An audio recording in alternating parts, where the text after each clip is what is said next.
Episode 9 is set to include many different twists and turns, as well as surprises in the film by writer and director J.J. Abrams and Chris Terrio. This is Mike Zero. If you guys are new to the channel, do make sure to subscribe to see future Star Wars content.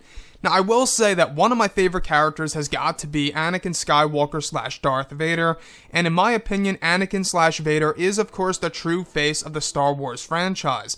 Now, what's really interesting about Episode 9 is that these past couple of weeks or so, we've been learning a whole lot more about this film when it comes to some of the set leaks, the set designs, the concept art and storyboard descriptions, etc. Now, what's really intriguing has all to do with Hayden Christensen. Now, you guys may recall that a couple of weeks ago, we actually heard that they were actually in negotiations with bringing Hayden Christensen on board for Episode 9. Now, what's really interesting about this movie is that they will be using pieces of dialogue from Hayden Christensen from Star Wars Episode 3, Revenge of the Sith. Now, still no word on whether or not Hayden as an actor will actually be on the set of Episode 9 or will be used, of course, during post-production of this movie. However, they will be using dialogue of Hayden Christensen from Episode 3, Revenge of the Sith, in Episode 9 for some of the Force Ghost sequences / hybrid Force Ghost sequences, by also modifying Hayden's voice in order to make it somewhat different in the movie.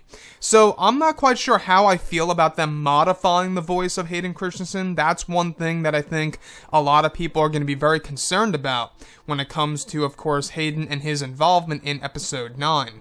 Now, modifying his voice, is that a good or a bad move by Disney and Lucasfilm by, of course, making him sound different? Now, this most definitely has something to do with the hybrid Force Ghost. In case you guys have no idea what I'm talking about, the hybrid Force Ghost is an original idea that J.J. Abrams wanted to show us, the audience, in Episode 7 that never made it to the final cut of the movie. So, the hybrid Force Ghost is a mixture between both Anakin, Vader, and of course a mixture between the two. And it has been described that it's kind of like a shadow to a flame. When you see that, it's fully explained in the art book of The Force Awakens. It's a very interesting thing for sure. So, Hayden at least having some dialogue in Episode 9 is going to be used from older footage of course, Revenge of the Sith. Now, they're still trying to get him actually on board as an actor involved in Episode 9, where he will actually provide new and brand new dialogue for the character of Anakin Skywalker in this movie. But as of right now, they will be using at the very least, old footage from Revenge of the Sith, at least as well deleted scenes from the movie that will be used in Episode 9. Now, to me, like I say, this sounds like that they're going to be using the dialogue in order to have the Force Ghost of Anakin communicate with either Rey or Anakin Skywalker or Kylo Ren. If we look at it this way, we do know that the hybrid Force Ghost basically are two entities, right? It's switching between Darth Vader and Anakin. And we could see how that Force Ghost in itself may very well talk to each other, or maybe even talk to Luke, Kylo, or Rey. Now, as far as Hayden goes, say what you will about the prequels. Yes, I do agree that a lot of the dialogue in the prequels is rather clunky and just off, but I feel that a lot of the dialogue in Revenge of the Sith, there are moments in there where Hayden just nailed it as Anakin Skywalker, and I think it's a smart move and a step in the right direction by JJ and crew to at least toy around with the idea of including different pieces of dialogue from Revenge of the Sith of Hayden Christensen as Anakin Skywalker in Episode 9. I think that's probably the best way that they can go about doing things. And I think that's also a great way in order to tie it into the prequel trilogy, because like I say, this movie is going to have a lot of tie-ins to specifically Revenge of the Sith and to the prequel trilogy era. And a lot of people have been wondering for the longest time exactly how are they going to be able to pull this off correctly. And the best way to do this is, of course, by including the Anakin Skywalker Force Ghost in a different way.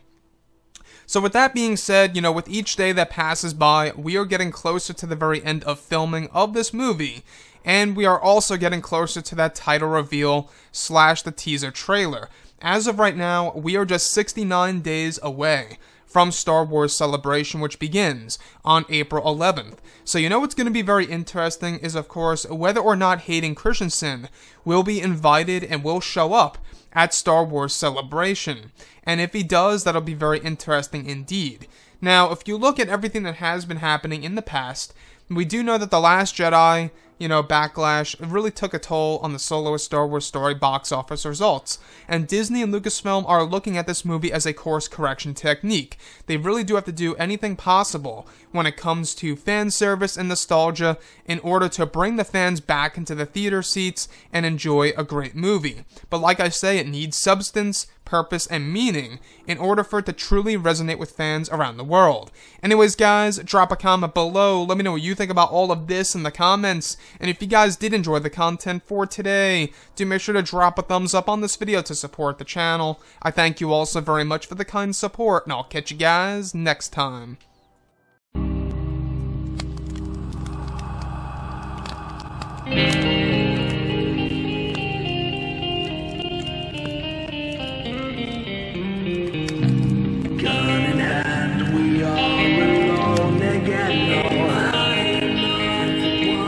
From night